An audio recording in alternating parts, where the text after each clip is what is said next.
فَاقْرَؤُوا مَا تَيَسَّرَ مِنَ الْقُرْآنِ، پس پڑھو جو آسانی سے پڑھ سکتے ہو قرآن میں سے۔ قرآن سے مراد یہاں قیام اللیل ہے۔ قیام اللیل میں سے جتنا بھی آسانی اور سہولت کے ساتھ پڑھ سکتے ہو پڑھو، خواہ 2 رکعتیں کیوں نہ ہو۔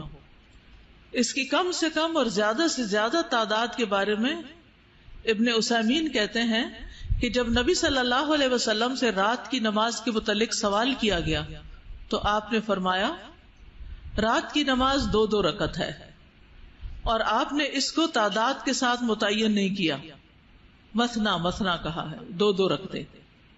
تو جب نبی صلی اللہ علیہ وسلم نے اس کے لیے کسی گنتی کو متعین کیے بغیر کیفیت کو واضح کر دیا تو اس سے معلوم ہوتا ہے کہ نماز کا معاملہ وسعت رکھتا ہے۔ انسان 100 رکعتیں بھی پڑھ سکتا ہے اور 1 رکعت کے ساتھ اس کو وتر بنا سکتا ہے، یعنی 2 رکعتیں بھی پڑھ سکتے ہیں، 100 بھی پڑھ سکتے ہیں، ٹھیک ہے۔ ابن باز کہتے ہیں کہ بہرحال یہ بات انسان کی طاقت کی طرف لوٹتی ہے۔ نبی صلی اللہ علیہ وسلم 11 رکعات ادا کرتے تھے، ہر 2 رکعت پر سلام پھیرتے تھے۔ آپ صلی اللہ علیہ وسلم اپنی قرات، اپنے رکوع اور اپنے سجدوں کو لمبا کرتے تھے۔ پہلی 2 رکعتوں کو ہلکا پھلکا شروع کرتے تھے۔ تو اس سے کیا پتہ چلتا ہے کہ افضل تو یہ ہے کہ 11 رکعتیں پڑھی جائیں، لیکن اگر اس سے کم پڑھ لی جائیں یا زیادہ پڑھ لی جائیں تو بھی کوئی حرج نہیں۔ نبی صلی اللہ علیہ وسلم نے 7 رکعتیں بھی پڑھی کم سے کم، اور 13 رکعتیں بھی پڑھی زیادہ سے زیادہ۔ فَاقْرَؤُوا مَا تَيَسَّرَ مِنَ الْقُرْآنِ، جتنی نماز آسانی سے پڑھی جا سکے اتنی پڑھ لو۔ اصل بات ہے خوش دلی سے پڑھو، کیونکہ نفل نماز ہے، بوجھ سمجھ کے نہیں پڑھو۔ پھر اسی طرح قرآن بھی جتنا آسانی سے پڑھ سکتے ہو پڑھو، یعنی نماز، اور نماز میں قرآن کتنا پڑھا جائے، 1 پیج پڑھا جائے، 2 پڑھا جائے، آدھا سپارہ پڑھا جائے، پورا پڑھا جائے، کتنا؟ تو اس میں یہ ہے کہ جتنا آسانی سے پڑھ سکو۔ اور اس میں ہم دیکھتے ہیں کہ لمبی قرات کی ضرور فضیلت ہے، لیکن 10 آیتوں کی تلاوت بھی کی گئی ہے، اور اس کا اجر بھی ہے کہ جو 10 آیتوں کی تلاوت کرتا ہے وہ غافلوں میں نہیں لکھا جاتا۔ حدیث میں آتا ہے جس نے 100 آیات کے ساتھ قیام کیا وہ فرما برداروں میں لکھا جاتا ہے۔ ایک اور روایت میں آتا ہے وہ غافلین میں نہیں لکھا جاتا۔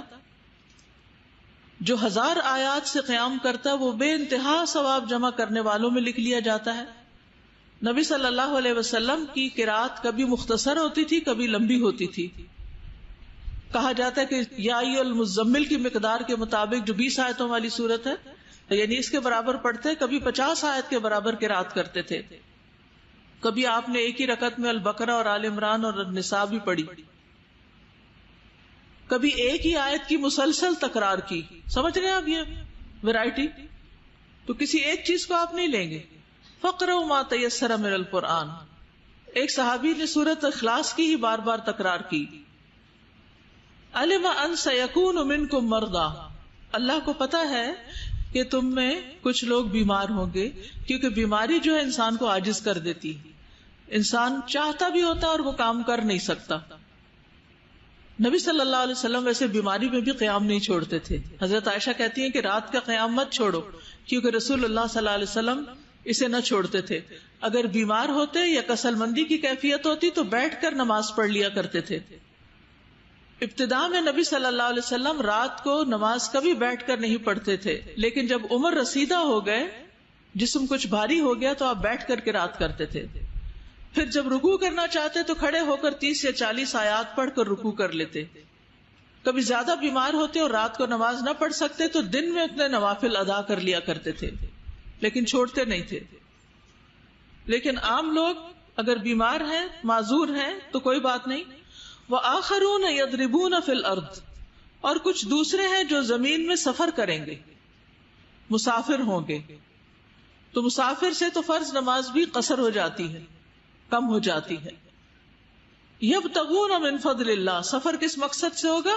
اللہ کا فضل تلاش کرنے کے لیے، یعنی تجارت کے لیے۔ وآخرون یقاتلون فی سبیل اللہ، اور کچھ دوسرے اللہ کے راستے میں جہاد کریں گے، قتال کریں گے، یعنی اس کی اطاعت میں سفر کریں گے۔ فَاقْرَؤُوا مَا تَيَسَّرَ مِنْهُ، پڑھو جو اس میں سے آسانی سے پڑھ سکو، یعنی انسان ہمیشہ ایک حال میں نہیں رہتا، کبھی بیمار ہے، کبھی سفر کی ضرورت پیش آ گئی ہے، اور کبھی اللہ کے راستے میں نکلنے کی ضرورت پیش آ گئی ہے. تو جیسی جیسی سچویشن ہو اس کے مطابق نماز ادا کر لو، آسانی سے جو پڑھ سکتے ہو پڑھ لو. فَقْرَؤْا مَا تَيَسَّرَ مِنْهُ، تو اس آیت سے فَقْرَؤْا مَا تَيَسَّرَ مِنْهُ سے جو پہلے قیام اللیل فرض ہوا تھا اب وہ نفلی عبادت بنا دیا